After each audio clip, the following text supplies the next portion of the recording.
Welcome back to my channel. और मैं लेके आया हूँ आपके लिए आज आपका फेवरेट सब्जेक्ट जिसमें आपको थोड़ी सी दिक्कत होती है, जिसका नाम है क्या, पर्सनल सेलिंग एंड एडवर्टीजमेंट, या फिर एडवर्टीजमेंट एंड पर्सनल सेलिंग।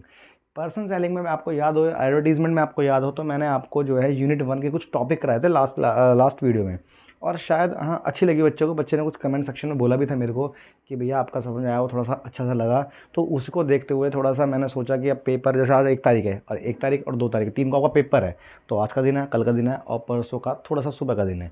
तो उन तीनों में आप बहुत बढ़िया तरीके से तैयारी कर लोगे। बस इस चैनल से बने रहो, वीडियो देखते रहो। वीडियो देखने के बाद जिसको नोट्स की प्रॉब्लम हो मुझे मैसेज कर दे, मैं आपको अवेलेबल करा दूंगा बिना किसी चार्ज के, ठीक है।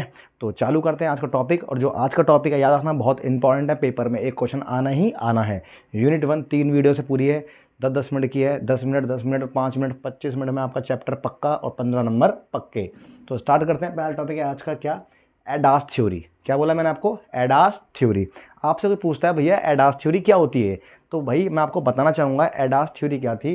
जैसा कि मैंने इसमें लिखवाया हुआ है, आपको शायद ये दिख ना रहा हो, तो लेकिन आप मेरी बात समझना, और जब मेरी वीडियो देखो तो फ़ोन के साथ आप एक पेन और कॉपी लेकर बैठा करो, ताकि आपको प्रॉपर समझ में आए, ठीक है।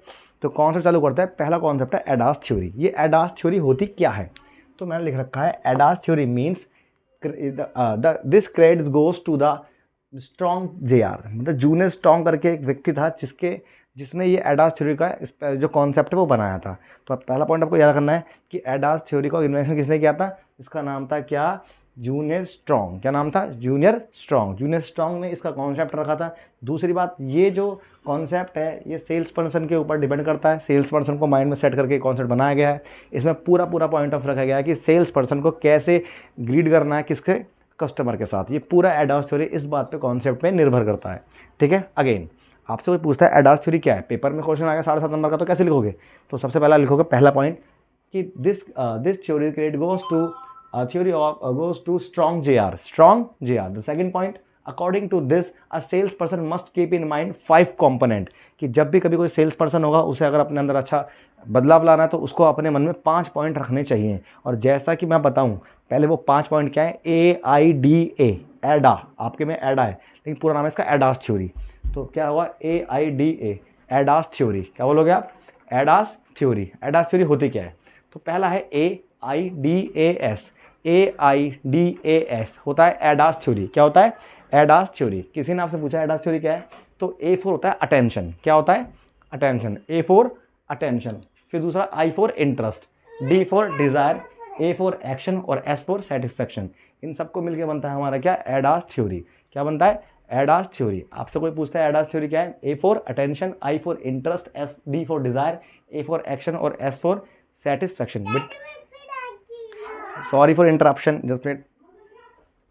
चलो बेटा, चलो चलो, sorry for interruption.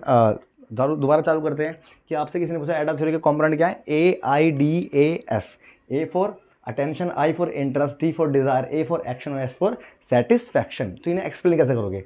Number 1 attention. भाई सीधी बात है, अगर मैं एक सेल्स पर्सन हूँ तो मैं चाहता हूँ, मिस्टर जो ये स्ट्रॉन्ग JR थे वो कह रहे थे कि भाई एक सेल्स पर्सन को जैसे ही दुकान पे कोई आए अटेंटिव पोजीशन में हो जाना चाहिए। किसके किसके टुवर्ड्स, अपने कस्टमर के टुवर्ड्स। अगर कभी कोई सेल्स पर्सन अटेंशन में नहीं होगा तो वो उससे इरिटेट हो जाएगा और वो कहीं और चला जाएगा, सीधी बात है। तो जैसे ही कोई आपका कस्टमर इन्वॉल्व होता है किसी शॉप पे आके, या आप पर्सन सेलिंग का किसी पॉइंट से मिल रहे हो, तो आपको क्या होना चाहिए, अटेंटिव। एक सेल्स पर्सन को क्या होना चाहिए, अटेंटिव। किसके टुवर्ड्स, उस कंज्यूमर के टुवर्ड्स। कोई डाउट, ये नहीं कि कोई बात कर रहा है, कुछ वो हमारे बता रहा है और मेरे ध्यान वहाँ पर है। अटेंटिव होना चाहिए। दूसरा क्या है, इंटरेस्ट। दूसरा क्या है, इंटरेस्ट। बहुत ही इंटरेस्ट रख के हमें जो है कस्टमर की बातों को सुनना चाहिए, और उसको इस तरीके से वे में लाना चाहिए ताकि उसे भी लगे कि भाई ये देखने वाला भी बहुत इंटरेस्ट ले रहा है मेरी बातों में, और हम भी उसके साथ क्या बहुत इंटरेस्टेड तरीके से बात कर रहे हैं। D for desire. भाई सीधी सी बात होती है, हम कोई भगवान तो है नहीं कि सामने वाले को मन को पहचान लेंगे, लेकिन एक सेल्स पर्सन को देखना चाहिए कि ये जो प्रोडक्ट लेने आया है इसकी डिज़ायर क्या है, और उस डिज़ायर के टुवर्ड्स उसे क्या करना चाहिए, उस चीज़ के सामने उसे रखना चाहिए, ताकि बंदा अगर दुकान में आए तो फिर जे कुछ लेके ही जाए, है ना। तो उसकी डिज़ायर के अकॉर्डिंग हमें चीज़ों को उसके सामने बिखेरना चाहिए। फिर A फॉर एक्शन। एक्शन क्या होता है, अब बात आती है, हमने सबसे पहले कहा भाई अटेंशन में हुए, इंटरेस्ट लिया, डिज़ायर भी देख ली। अब एक्शन का मतलब होता है वो सारे एफर्ट करना ताकि वो डीलिंग कर ही ले, ताकि वो डीलिंग कर ही ले। तो ये होता है हमारा एक्शन। क्या होता है हमारा एक्शन। और लास्ट में आता है सेटिस्फैक्शन।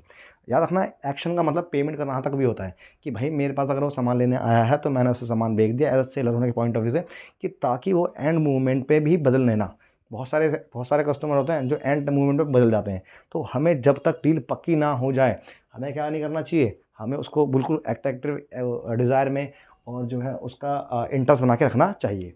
लास्ट क्या है, सेटिस्फैक्शन। सेटिस्फैक्शन का मतलब क्या होता है कि जब कोई सेल्स पर्सन की बात की जाए तो सामान देने के बाद उसे फुली सेटिस्फाइड, चाहे वो आफ्टर फ्री सर्विसेज हो, चाहे वो किसी अदर क्राइटेरिया से हो, उसे इस चीज़ों पे ध्यान देना बहुत ज़रूरी होना चाहिए। कोई डाउट। ये थी आपका एडा थ्योरी। ऐसा वैसे आपके सिलेबस में है नहीं, लेकिन आप लिख दोगे तो कोई गलती भी नहीं होगा।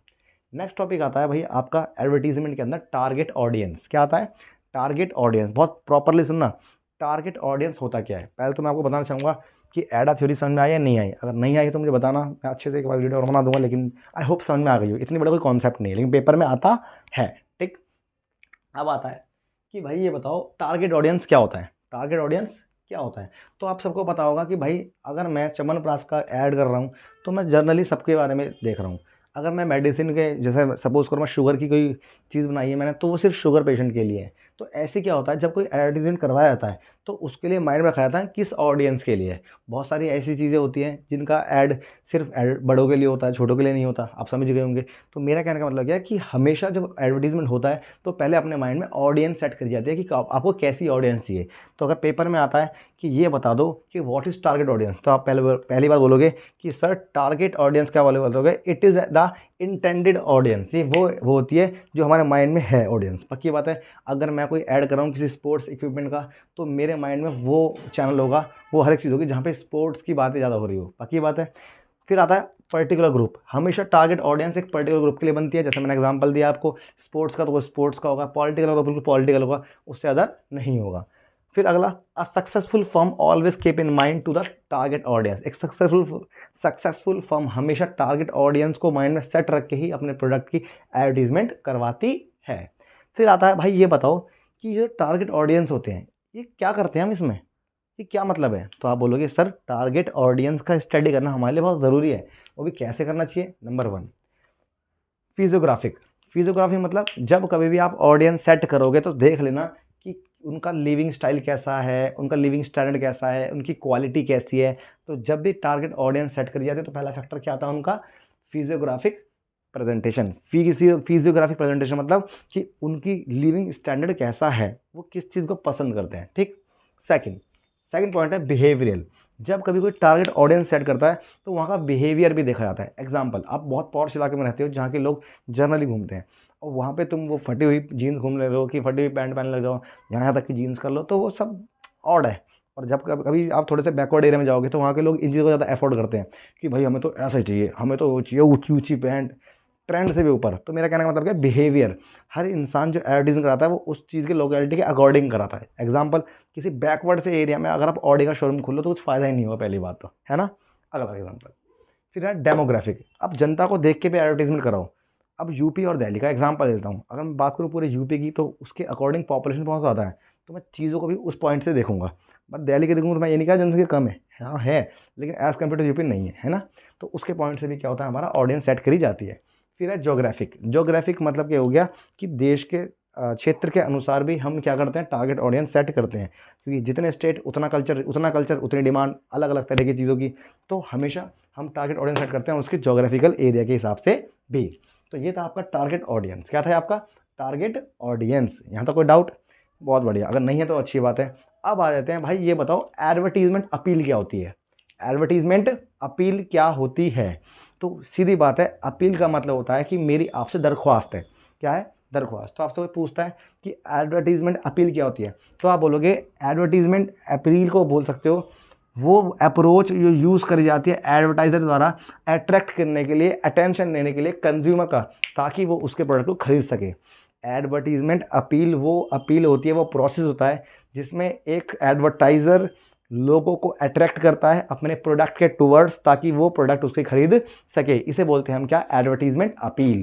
क्या बोलते हैं, एडवर्टीजमेंट अपील। बहुत सिंपल सा टॉपिक है, याद रखना। एडवर्टीजमेंट अपील एक ऐसा प्रोसेस होता है जिसमें एडवर्टाइज़र कंज्यूमरों को अट्रैक्ट करता है ताकि वो उसके प्रोडक्ट की और अट्रैक्ट होकर उसे खरीदें। इसे बोलते हैं एडवर्टाइजमेंट अपील। ये 3 तरह की होती है। कितने तरह की होती है? 3। पहली होती है रैशनल, इमोशनल और मोरल। रैशनल, इमोशनल और मोरल। तो रैशनल किसे कहते हैं? रैशनल अपील वो अपील होती है जो इंसान को प्रोडक्ट को अपना प्रोडक्ट के बारे में बता के करता है। कैसे? सपोज को एग्जांपल ले लेते हैं। मैंने बोला आपसे किसी अच्छी क्वालिटी की कोई कंपनी है और एक थोड़ी चीपेस्ट क्वालिटी कंपनी है, तो अगर मैं लोगों को अट्रैक्ट कर रहा हूँ प्रोडक्ट की क्वालिटियाँ बता के कि भाई ये प्रोडक्ट तो ऐसा है, ये प्रोडक्ट तो वैसा है। जैसे देखा होगा बहुत सारी कंपनियाँ होती है वो ऐड करती है। जैसे मैं एग्जांपल लेना चाहूँगा, किसी कंपनी का नाम है वेस्टीज कंपनी है। वो लोगों को अट्रैक्ट कैसे करती है कि भाई इस कंपनी का तो ये प्रोडक्ट ऐसा है, ये तो ये कर देगा, ये तो वो कर देगा, इसकी साबुन ऐसी है, इसकी ये चीज़ ऐसी है। तो क्या है, ये लोगों को क्वालिटी से अट्रैक्ट कर रहे हैं। तो सीधी बात है, वो अपील जो प्रोडक्ट की क्वालिटी, प्रोडक्ट की एज, परफॉर्मेंस, फीचर को देख के बताता है, वो कौन सी पहली होती है? उनकी रैशनल अपील। रैशनल अपील वो अपील होती है जो प्रोडक्ट की क्या बताती है? क्वालिटी। सेकंड नंबर पे आता है इमोशनल अपील।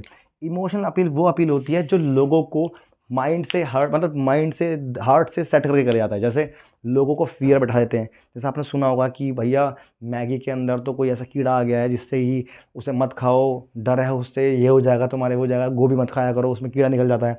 तो जब तुम लोगों को एक इमोशनली अटैच करके चीज़ों को मना यहाँ करवाते हो तो उसे क्या बोलते हैं हम?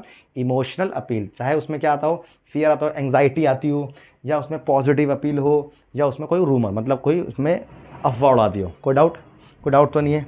तो 2 बातें मैंने आपको समझाई। नंबर 1 कि जो अपील क्या होती है, एडवर्टाइजमेंट अपील क्या होती है, और नंबर 2 कि भाई ये कितने तरह की होती है। रैशनल जो क्वालिटी से मार लेता है इंसानों को, और दूसरा क्या होता है? इमोशनल जो फियर, एंग्जाइटी, जैसे हम बोलते हैं ना एंग्जाइटी हो रही है मेरे को, वो वाला एंग्जाइटी, और पॉजिटिव अपील है। ठीक है। और लास्ट अपील आती है तुम्हारी मोरल अपील। क्या आती है? Moral appeal. आपने सुना होगा जब आप मूवी देखने जाते होंगे तो पहले टीवी पे एक ऐड आता है, उस ऐड में बोलता है भाई धूम्रपान करना निषेध है। ये आपको मोरल वाली बता रहा है। तंबाकू खाने से मुंह खराब हो सकता है, ये आपको मोरल बता रहा है। तो सीधी सी बात है, जब आपको मोरल वैल्यू दिखा के चीज़ों की अपील की जाती है तो उसे क्या बोलते हैं हम? Moral appeal. राहुल द्रविड़ इसे ऐड करता है कि भाई लोगों को इन सब चीज़ों का सेवन नहीं करना चाहिए। अक्षय कुमार ऐड करता है।